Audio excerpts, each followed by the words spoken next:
Retired Major General Gigi Dewedi, thank you ever so much for joining us. We will, of course, here on NewsX World continue to bring you all the developments following the devastating terror attack in Pahalgam and the growing tensions. We head now to Europe, and Russian President Vladimir Putin has ordered a 3-day ceasefire in Ukraine for the month of May to coincide with Moscow's Victory Day celebrations. The Kremlin says all combat operations will pause from May the 8th to May the 10th for humanitarian reasons and to mark the 80th anniversary of the end of World War II. But Ukraine has responded. President Volodymyr Zelensky has criticised the proposal as another attempt at manipulation. He says if Russia truly wants peace, it must stop fighting immediately and not wait for a parade. Ukraine continues to demand a full unconditional ceasefire lasting at least 30 days. Let's listen to what Volodymyr Zelensky has said. Ми ще 11 березня відповіли позитивно на саме американську пропозицію повної тиші. Ми запропонували своє у двосторонньому порядку Росії припинити удари щонайменше по цивільних об'єктах, хоча б по них. Запропонували також зробити повним і продовжувати на 30 днів припинення вогню на Великдень.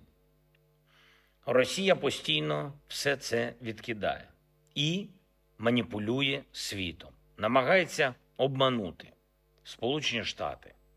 Зараз от знов чергова спроба маніпуляцій. Чомусь всі повинні чекати 8 травня. І тільки тоді припиняти вогонь, щоб забезпечити Путіну тишу на час параду. Ми цінуємо життя людей, а не паради.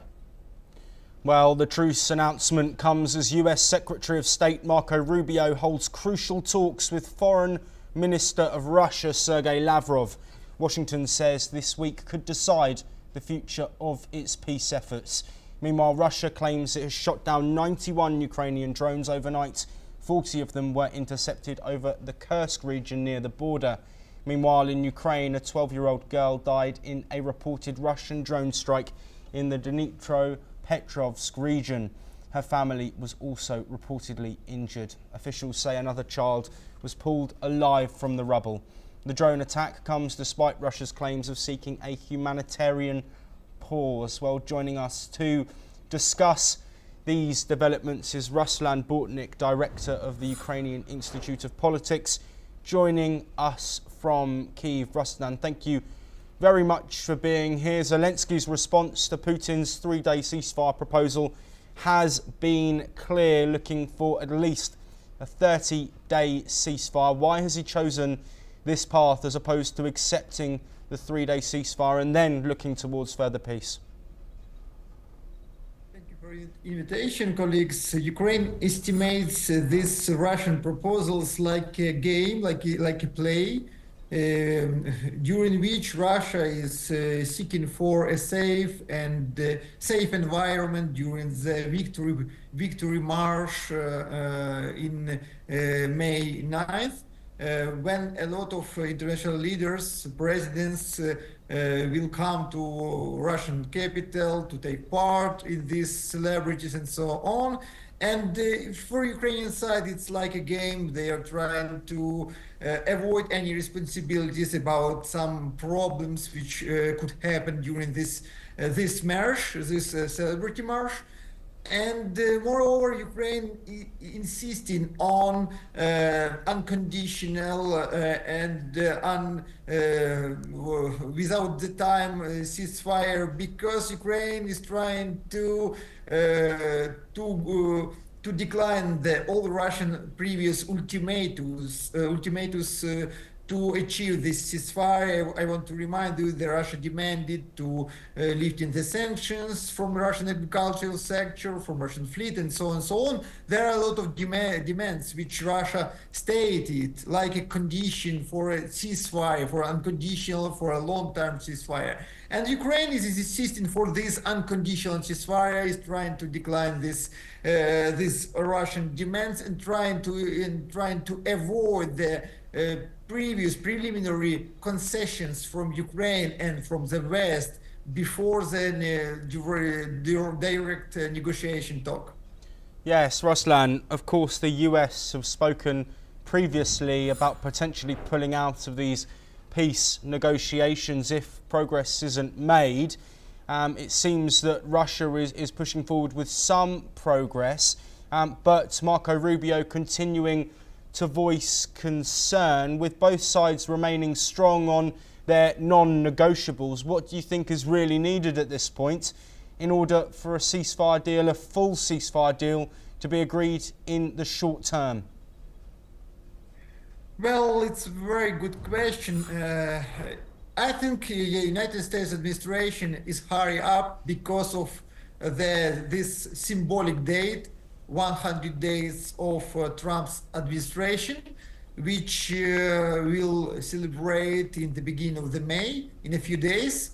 So they are willing to achieve some significant results till that day to present these results on the Ukrainian-Russian ceasefire, for example, to the public, and they are hurrying. So I think this dangerous from United States side to leave the negotiation process or to make additional sanctions for Russia or to make sanctions against Ukraine or to left Ukraine without the military aid. This is a tools of influence on the sides to achieve these results. Well, you know, we have a lot of talks now, but and I hear a lot of disappointed voices which are saying there is no significant progress, but it's not so. Because even 6 months ago, we were not able to talk about the direct topics of the future balance between Ukraine and Russia and so on. Now we are in trade stage and we are talking about very concrete, very significant, very practical things. We are in trade stage now. And of course, this stage is very emotional. It's very bright. Sometimes sides are trying to show that they are not interested more to continue this negotiation. They're leaving the room, they're backing back after some time. So I think we need to be very careful, very calm in this situation and check the political moves only by the hands to see what they are doing, not what they are talking. Because we have a lot of disinformation and manipulation, trade manipulation, just now in this moment. Of course, there are still a lot of unresolved questions. We are talking about the security guarantees, about territorial issues, about the money, but sides now are in very tough and very bright and very deep trade negotiation process, and this is a very significant changes during the previous year. Ruslan Bortnik, unfortunately we are out of time, but thank you ever so much for joining us and providing your perspective there.